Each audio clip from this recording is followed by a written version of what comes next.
Papa Francesco ha avuto la forza, la dignità, la volontà di andare a raccontare l'Iraq in uno dei tanti troppi momenti in cui tornava a essere fuori dai nostri radar, e c'è andato da pellegrino penitente, cioè c'è andato chiedendo perdono a nome di tutti quelli che invece non l'avevano fatto. E l'Iraq è la prova di una verità che io ripeto sempre, e cioè che le guerre non riparate sono solo il preludio di altre guerre. E oggi vediamo tanti conflitti e purtroppo spesso dimenticati. Qual è appunto il ruolo del giornalista rispetto a questo, ma anche la responsabilità di chi si informa.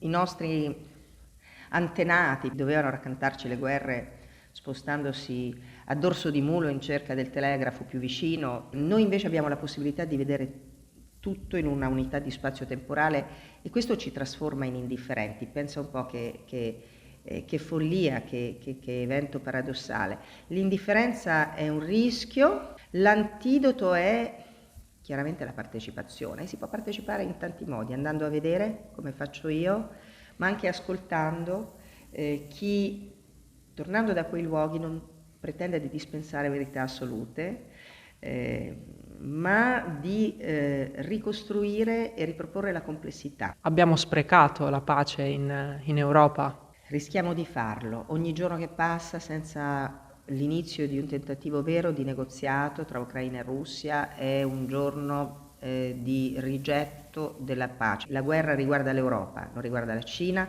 non riguarda gli Stati Uniti, non riguarda la Gran Bretagna, che l'Europa in qualche modo l'ha lasciata andare, non riguarda la Turchia, riguarda noi. Evitiamo di rischiare di trasformare questa in un'altra guerra globale, anche se temo che siamo già troppo tardi, perché condivido l'idea del Papa che i pezzettini della terza guerra mondiale a pezzettini si stanno unendo sotto i nostri occhi impotenti. Cominciamo ad agire. Oggi spesso la complessità della globalizzazione del mondo si scontra con la velocità dei social, della rete internet.